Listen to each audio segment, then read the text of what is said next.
Okay, good evening, everybody, and welcome to OneShul. My name is Brian, and I'm glad to be back here with you guys for Monday Night Mitzvah, which is our weekly Torah study here at OneShul every Monday night. I've been away for the past, I think, about 3 weeks due to personal issues, and then Passover came up and everything. But I'm really glad to be back with you guys.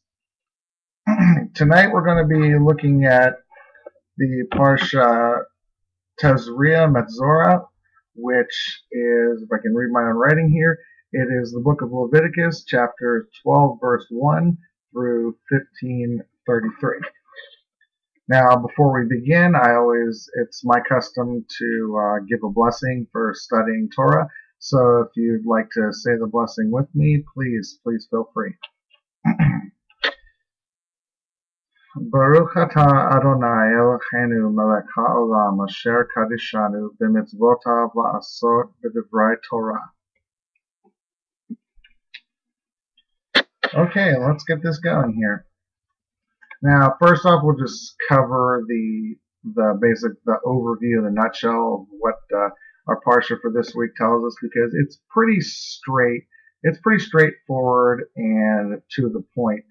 Where it gets interesting, which we'll be spending the most time of discussion tonight in, is what the midrash story that goes with it, the midrashic interpretation, and especially the Talmudic interpretation of our parsha this week tells us, and that's where it starts to get really interesting, because it really makes a lot of really crazy and interesting parallels that, just reading the text alone, you wouldn't really think about. But the rabbis, in their interpretation, find a whole deeper level and deeper meaning to all of it. But first, let's just look at what the overview of the parsha for this week says.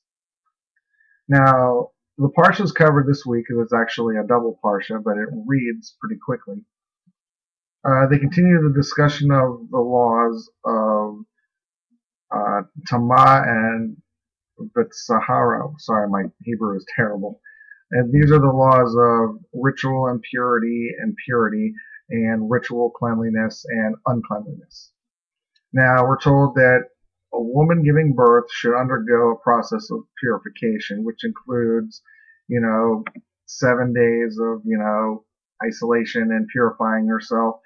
And then it also includes immersing in the mikvah, and bringing offerings to the holy temple. And that, the times vary, whether, I know if a woman has a male, if she has a boy, her time of impurity that she should observe is 7 days, where if she has a girl, it's 14 days. And then, like we're told that she should also bring offerings to the holy temple, sin offerings and such. And we're also told that all male infants are to be circumcised, basically brought into the covenant that Abraham made with Isaac way back when. I mean, that Abraham made with God. My bad, sorry about that. They're brought into the covenant that Abraham made with God by being circumcised, and it is to be done on a male child's 8th day of life. Now, we're told of a skin affliction called, it's called Tazria, which is often mistranslated as leprosy. Okay, we're told that this is a supranatural plague. Okay, it's just a naturally occurring thing, and it can afflict people as well as their garments, and it can even afflict their home, their homes. And it's described, and we're told that if white or pink patches or lesions appear on a person's skin, and dark pink or dark green if it appears in your garment or if in your home, then you are to present yourself or your garment or your home before the priest, or the priest is summoned to the location. Now, judging by the various signs, such as an increase in the size of the lesion of the afflicted air, or increase, sorry, I'm tongue tied here, an increased size in the afflicted area, if the lesion spreads, or if you have more of them, or if it increases in the area, and this is still present after a 7-day quarantine, the priest then pronounces the person to be unclean or impure, basically. A person that is afflicted must then dwell alone outside the camp or outside the city until he is healed. It's basically like the idea of, you're quarantined out and separated away so it doesn't spread, because we have to keep in mind that this was back before the times where things like, really good, doctor care, antibiotics, things that didn't exist. That's still thousands of years off. So if a person was sick or suspected to be sick with some type of affliction, and especially in these times, skin afflictions and skin diseases were very rampant and very easily transmittable.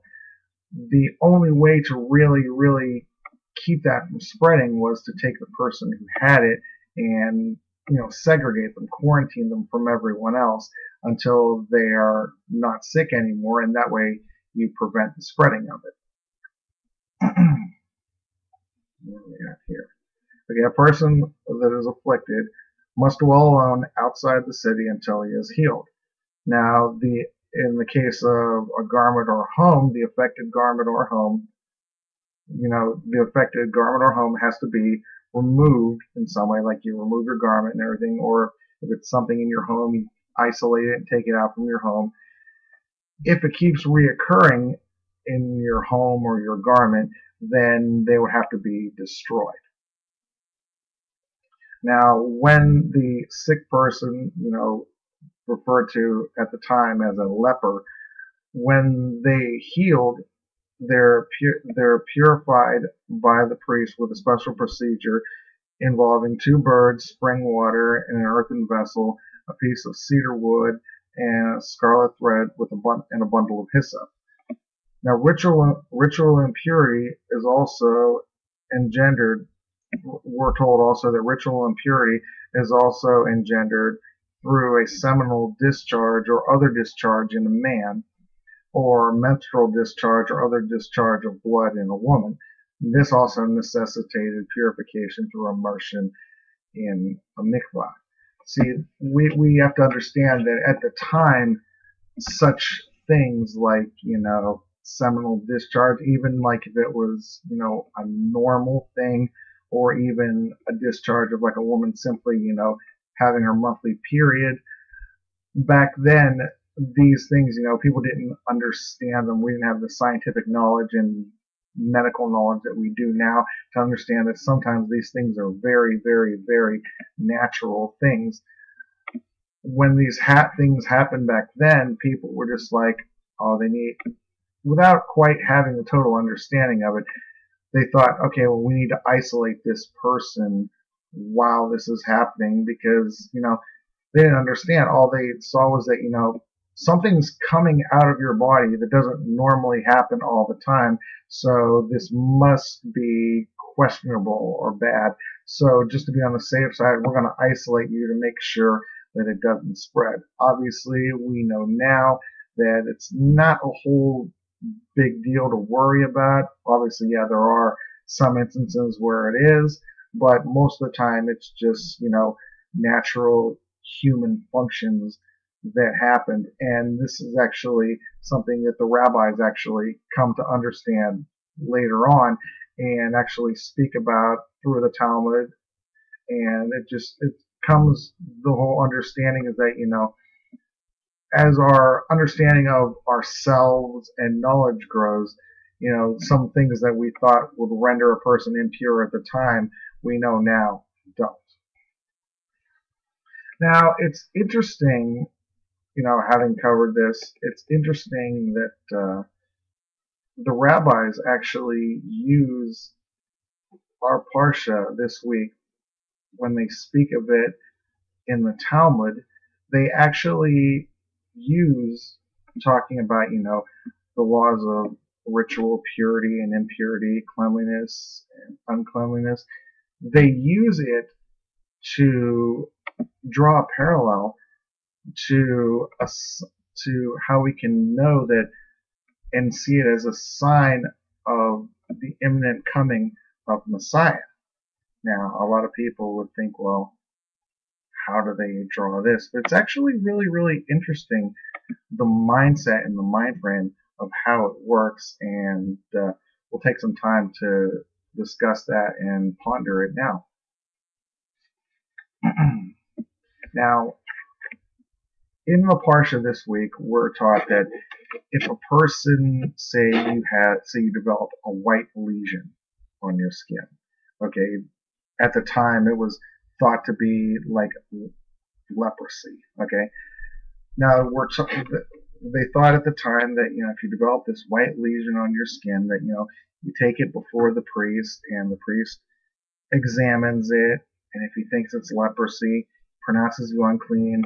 You're quarantined for 7 days, and at the end of the 7-day period, you come back and show yourself before the priest again, and he looks at the lesion and everything, little white spot you have on your skin. If it's still the same, well, first off, if it shrinks or disappears, then okay, it's gone and you're pronounced clean again. If it remains the same and doesn't spread anymore, you could be pronounced clean too, because then it's not a disease, it's just a white spot on your skin that just happens. However, if you've developed more of these white patches, if it's spread, then again you're pronounced unclean again, and it's the whole lather, rinse, repeat idea, where you do another 7 days of quarantine, and at the end of every 7 days you're examined by the priest, and he'll determine whether you're clean and can rejoin society, basically, or if you still have to be quarantined.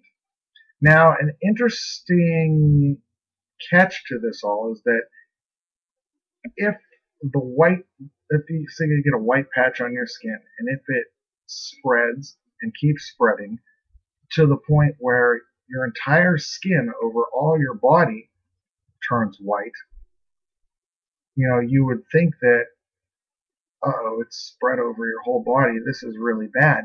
But the Torah tells us that in the case of that happening, where a person's entire skin, their entire body turns white, that the priest is to pronounce them clean, and that they're not diseased. You would think that that if you have, like, if it's leprosy or whatever, if it covers your whole body, you would think that, wow, this is really bad. It went from being just like one spot to 2 spots on your arm to 3 or 4 spots on your arm. Now it's covered your whole body. A lot of people, the natural human tendency is to think, oh crap, it's covered my whole body, this is really bad. But the genius of the rabbis and of the Jewish tradition, it recognizes the fact that sometimes the human body does things that what at first seems like, this is really bad, it might just be what your body naturally does and is a natural progression. This person, his whole body, his whole skin is turned white, and they pronounce him clean because of it, because they realize, okay, maybe this isn't leprosy or some other skin infection or anything. Maybe it's just a natural thing that his body has done. Maybe just his skin naturally turning white. Adi, I was just thinking that the Michael Jackson midrash. Exactly. It's interesting is that my wife's grandmother, who used to be very dark skinned. She's Hispanic. She used to be very, very, very dark skinned. As she got older, she started getting like white patches on her skin, and over time, it just more and more and more. Over time, she just naturally lost her pigment, and now she is very, very, very light skinned, almost very pale looking, very white. But it's not any sickness or any disease or anything. It's just a natural progression of what her skin did. It's a natural progression, in her case, of what the human body is doing. And in a situation, that's the exact illustration of what our Parsha is talking about this week, is that it's not a disease, It's not anything to be quarantined. It's nothing contagious or anything. It's just that what your skin naturally does. Now, getting back to what I was saying earlier, the rabbis in the Talmud use this very example to draw an interesting parallel to the imminence of the coming of Messiah. And it reads something like this. Now, please excuse me, and please guys just bear with me. When I printed out my notes here, I kind of accidentally printed them in like 9 font, which is really, really, really small, and there's a whole lot of them. So if I mess up anywhere along the way, just please bear with me, because it's like I'm reading like really, really tiny print here. Now, one could argue, are we really on the brink of an era of global peace? And you could honestly say that, we could say that, we don't see the world moving in that direction. Just we look on the news and we see stories about, local homicide stories and everything.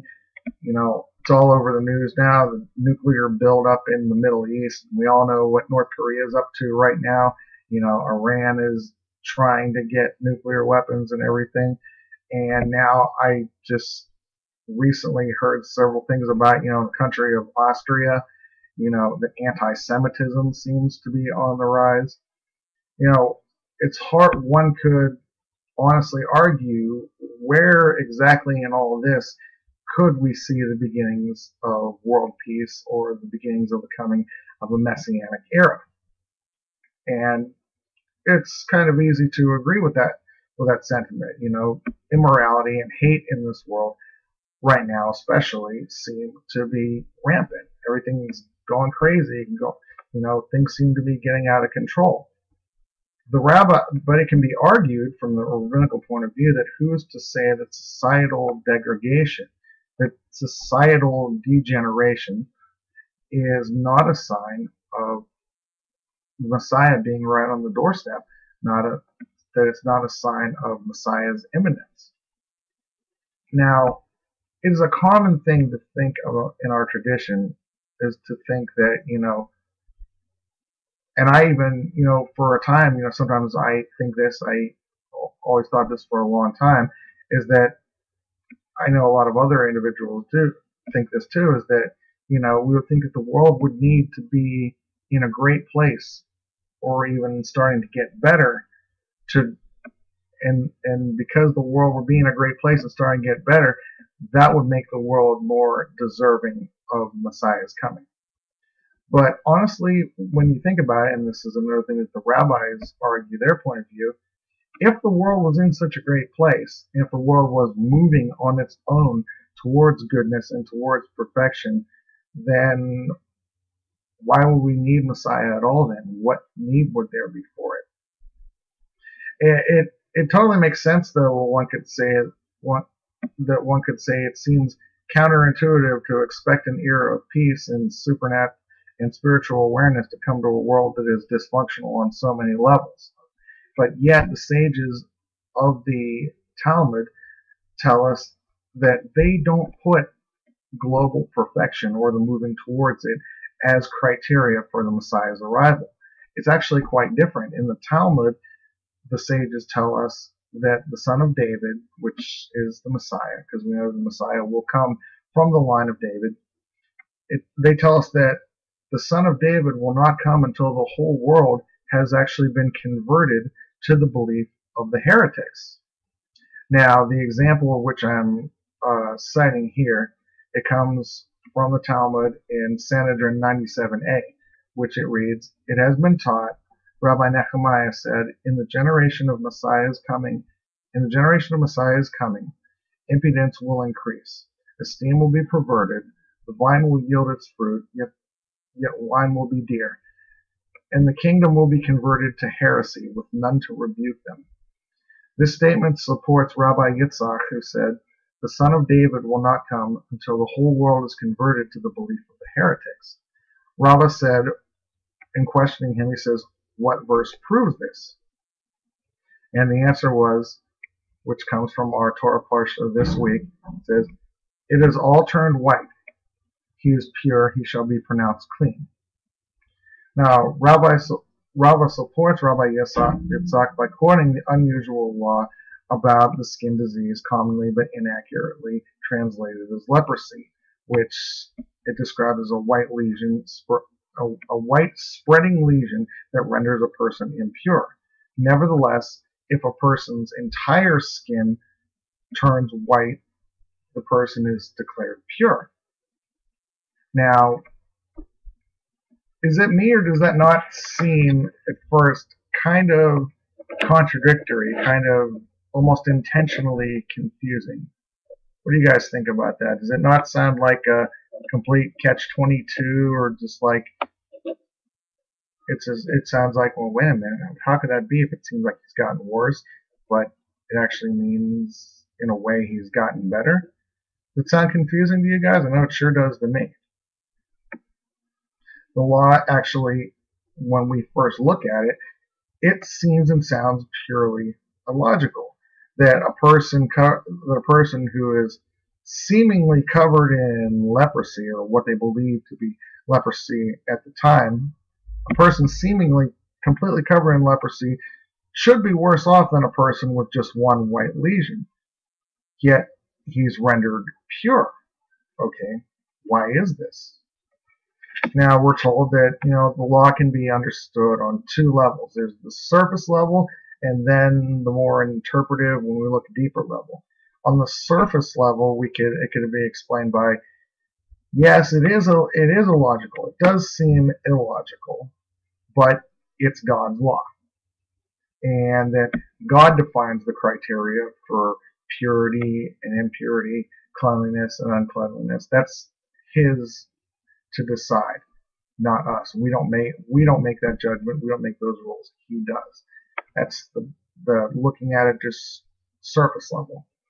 When we're going deeper, we come with a second explanation that says there is a logical explanation for the law.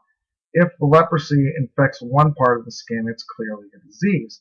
But if it spreads throughout a person's body, it may not be a disease at all. It might just be his skin moving to a more natural state. Therefore, it's not a disease at all. It's just what his body is doing naturally, which seems to be an overriding theme throughout the parsha for this week.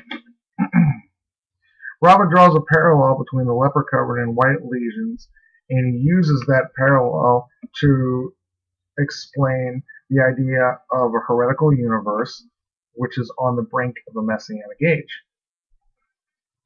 There's the questions that why can't people become better, more wholesome, more peaceful, more God conscious as we progress toward Mashiach? Well, the Rava says the answer follows the lines of the unusual law of the pure leper. First, stating that the illogical reason that things will seem really more so chaotic and corrupt in the world before they begin to get really good is that's the way God wants it. That God coordinates, that possibly the idea that God has coordinated a moral nosedive in the world to indicate the onset of global transformation. Basically that, the whole, it's darkest right before the dawn type thing, that, God is allowing things to nosedive to get really, really a lot worse, so that when Messiah comes and things start to immediately get better, number one, it'll be easily recognizable and unquestionable that, like, hey, wow, everything's better now. And at the same time, it's kind of like the idea that, maybe we'll appreciate it a little more. The whole idea where I've heard people say many times that, you wouldn't appreciate a sunny, beautiful day so much if it weren't for rainy days, kind of along that cliche saying idea. And then second, there's the argument that, but like the pure leper, there's something coherent about the heavy grasp of evil that will be felt before Messiah's arrival. It is an indication that all the evil that has been submerged in our culture is now being exposed.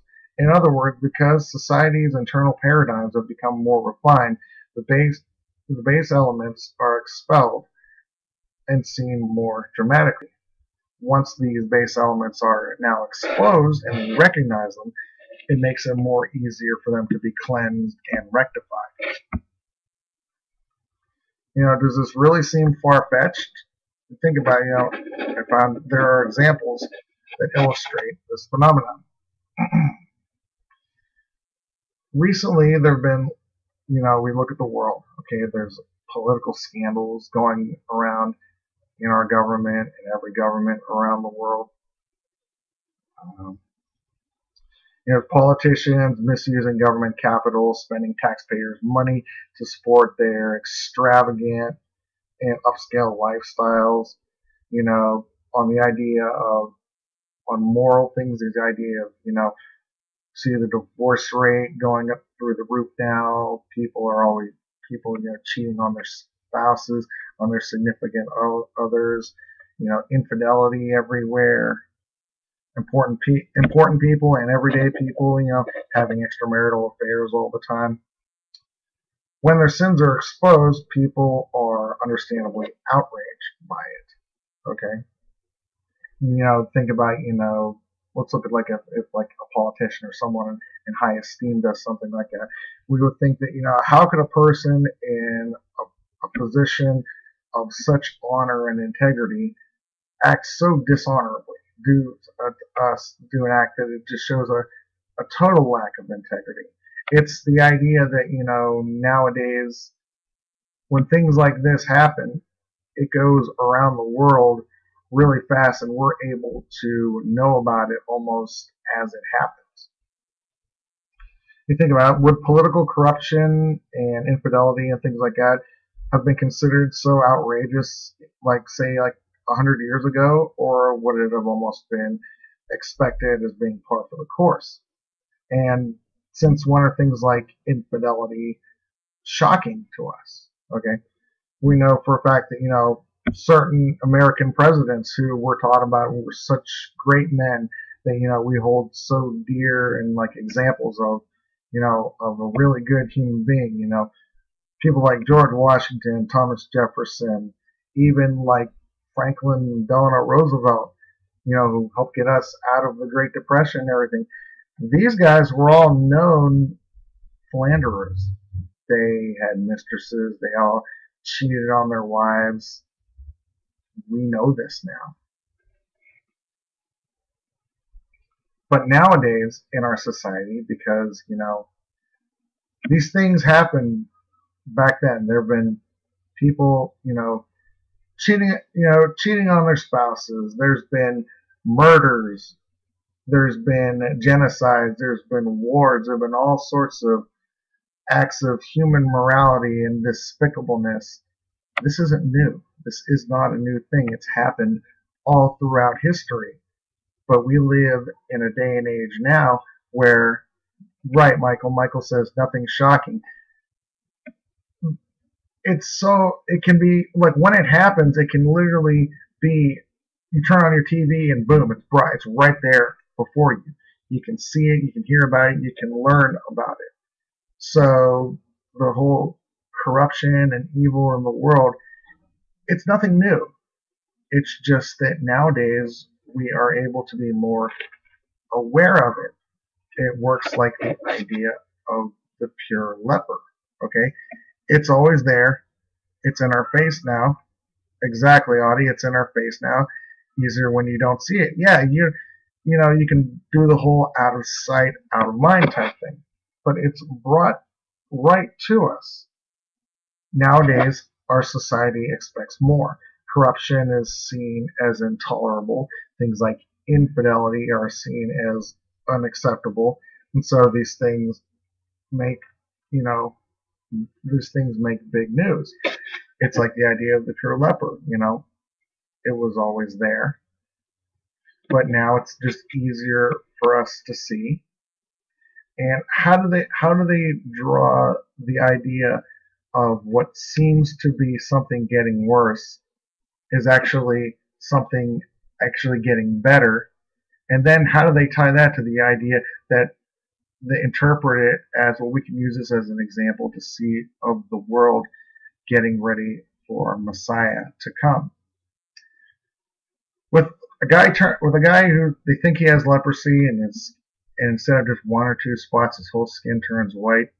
He's able to be more aware of it, and you can see it as a natural progression. It's something that's thought what's initially thought as, oh, this is getting worse, much, much worse. It actually works towards the good, because you can realize, the person realize, hey, you know what? I'm not diseased. I'm not a leper. It's just my body naturally doing what it's doing, maybe going to the next phase or the next level. With the world going on, with the things going on in the world, like I said, corruption, evil, immorality, they've always existed. It's always been there. But we live in a day and age now where we can more easily recognize it. It's brought to our doorstep more easily and readily through media, worldwide media and everything. We're in a position now where our outrage can really be heard about it.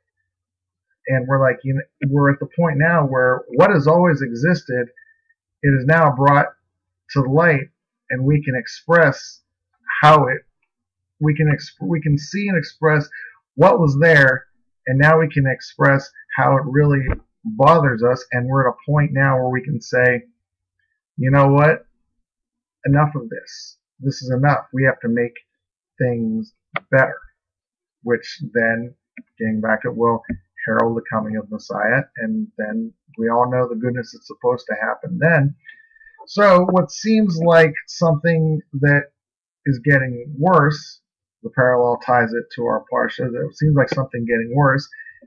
It's actually just always been there. It's just more easily and readily brought to our attention now, and makes it, because it's exposed more, it's easier for us to handle it, identify it, and cleanse it. To put it in a personal way, look at it from a personal psychological vantage point. Say one day you become outraged at a dysfunctional dynamic in a relationship with your spouse or your significant other. Okay, it was always there, but today it becomes unbearable. Sometimes that is a healthy thing. Last week, what bothered you about this whatever dynamic. Last week, you repressed it. You just kept it in your subconscious and just tried to bury it because you weren't ready to face it. It wasn't worth rocking the boat about, and you just let it linger in your subconscious. But, maybe today, which we could draw as a parallel with like right now in the world, your internal channels may be more healthier and able to deal with it now, and at this point you can stand up and say that you'll no longer tolerate this moral decay or this integrity or this disintegrity that's going on, and it shoots up to the surface of your conscious, and it really, really bothers you. What that says is that, at this point you're ready to deal with it, which is why the rabbis say that, it'll appear like things are getting worse in the world before Messiah comes. It's not that things are getting worse. They're just as, at times maybe as craptacular as they've always been, but we've gotten to the point where, it shoots up to the surface, and at this point it really bothers us, and we're ready to really, really deal with it and say enough is enough. Let's change this. Let's make good happen now. So basically, perhaps there's not more evil, like as if, if we think like a person who turns white, it's not that they have more leprosy. Drawing a parallel to this, there's not more evil, but it just calls for more attention now, and there's more attention being given to it now. And that's a good thing, is that once it reaches the surface, we can begin a healthy and total and complete cleansing process of it. So that covers that. Does anybody have any questions? Any questions or anything that anybody would like to add before we move on and say a few words about today being Yom HaShoah, Holocaust Remembrance Day? before we move on to that, does anybody have any questions they'd like to ask or comments they want to add on our teaching today on what the Torah portion for today says?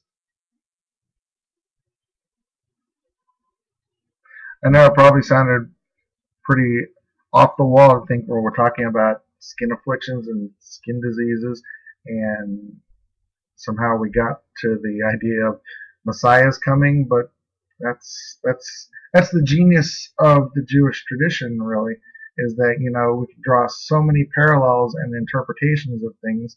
What the Torah says is not just static words written on a page.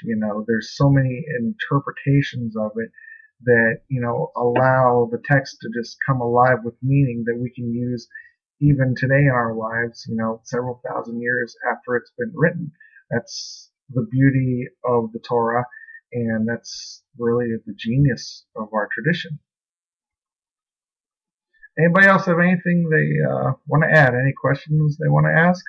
Or do we want to move forward and address the day today, what it is?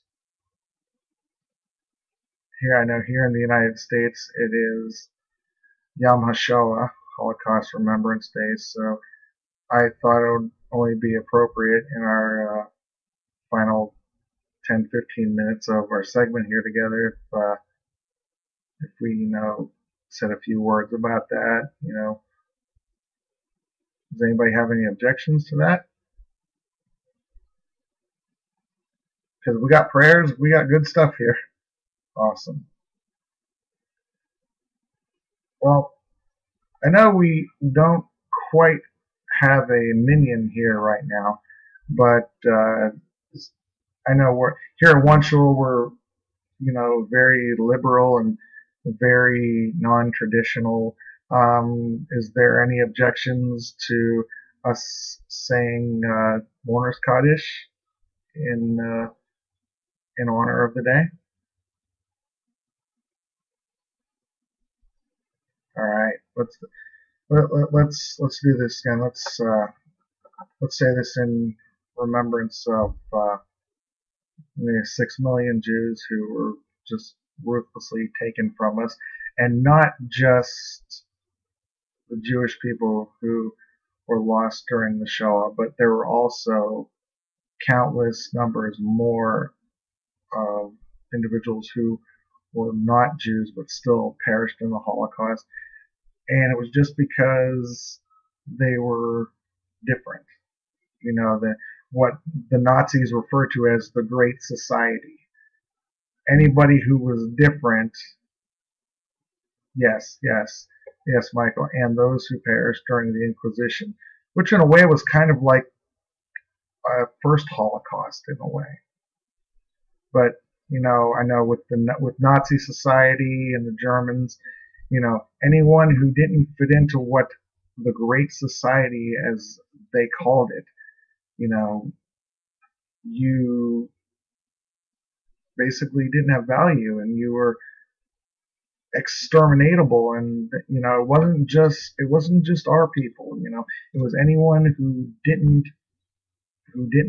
fit in, or anyone who didn't live up to the standard, and that is just an awful thing.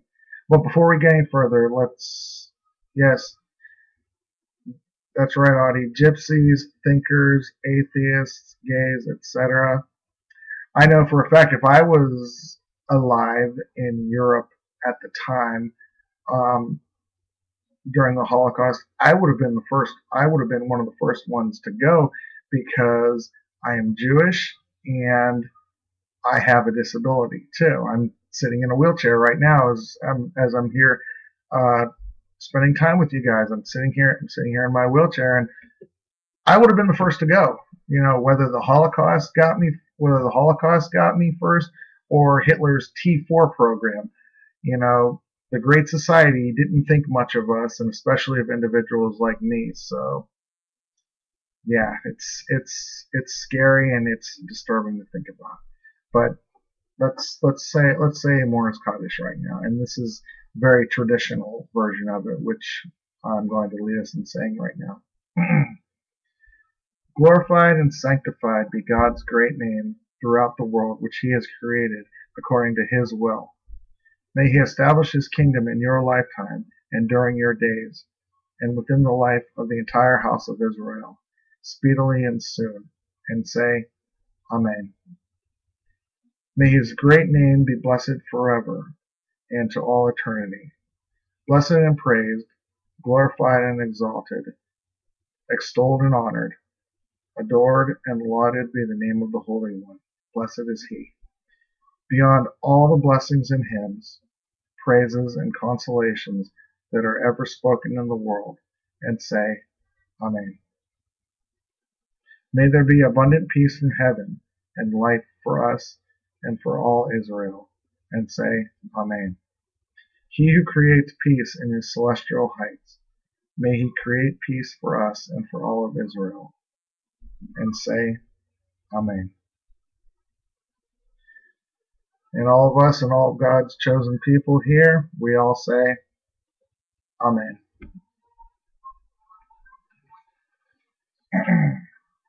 That's pretty moving, and I have to admit this is very tough to do and not get choked up. So I also have an additional blessing that it's like God gave to me. I was just thinking about the whole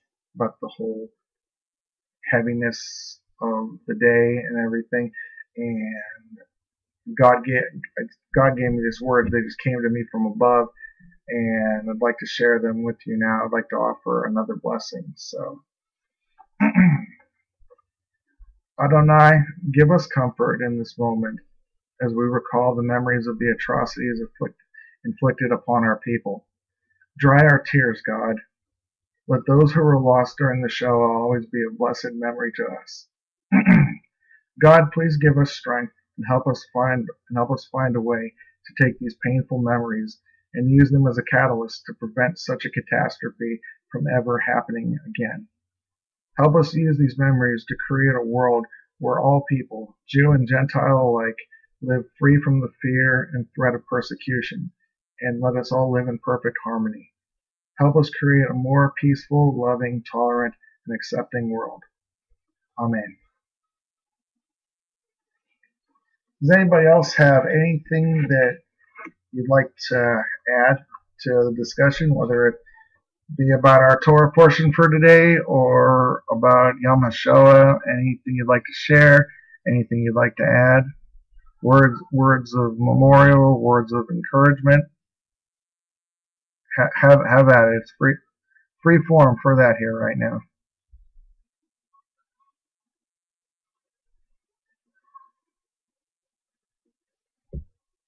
Anybody have anything?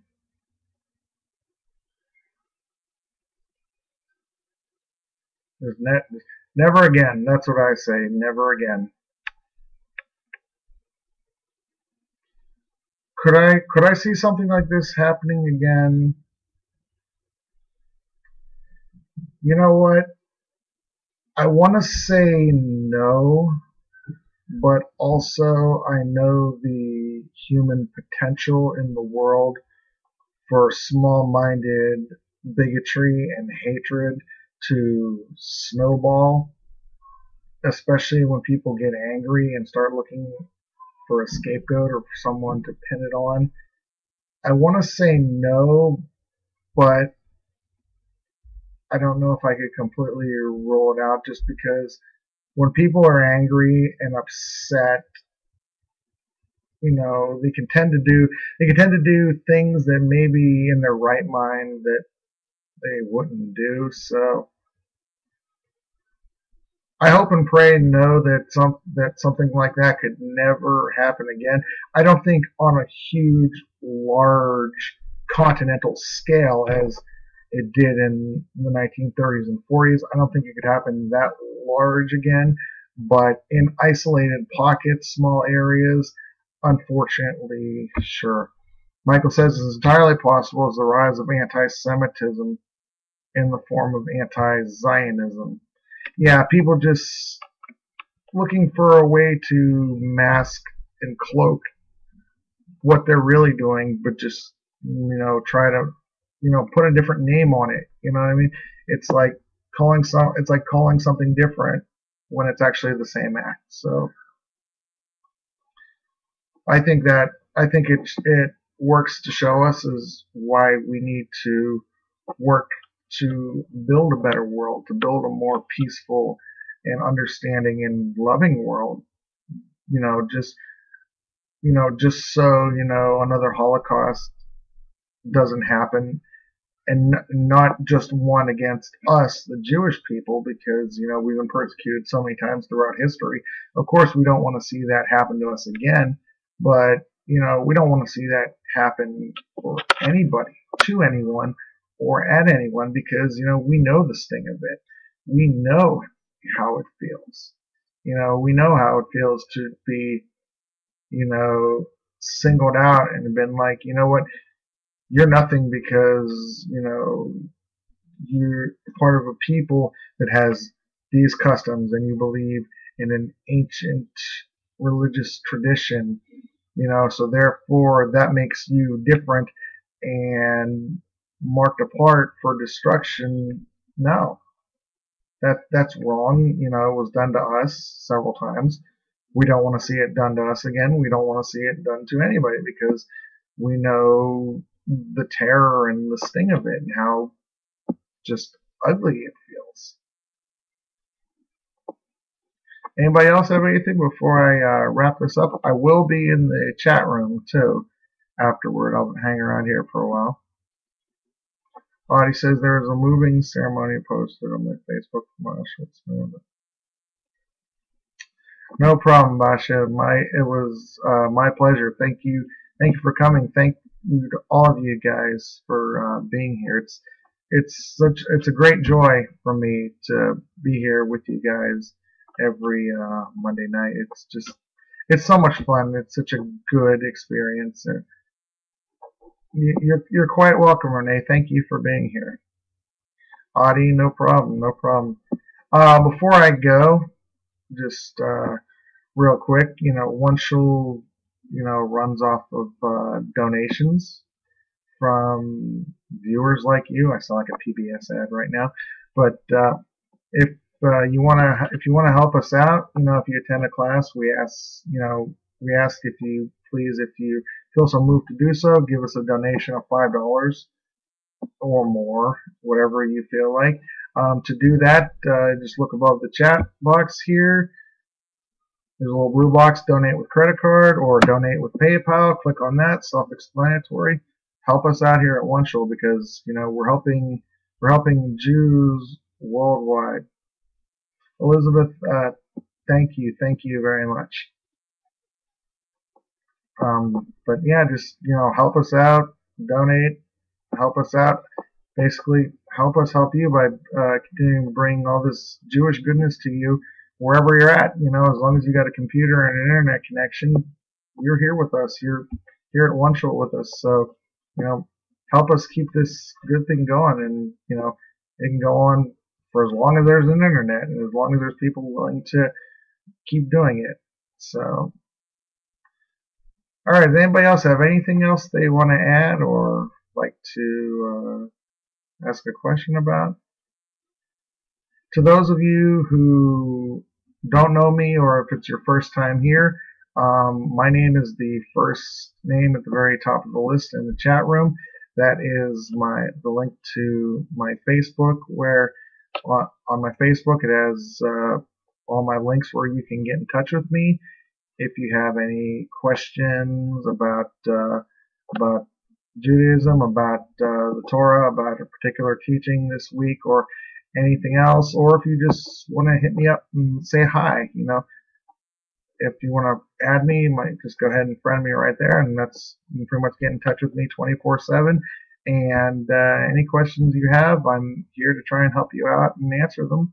If I particularly don't know the answer to a question, I will do my best to find that answer or to point you in the direction of someone who does have the answer. So, hit me up. I look forward to hearing from you guys and being in contact with you. And with that, I'm going to draw this to a close. Give me a couple minutes to archive this, and then I'll be in the chat room, and I'll hang around there as long as anybody wants to chat or if they have any questions they want to ask me there. So you guys all have a good night. I love each and every one of you, and I will see you all next week.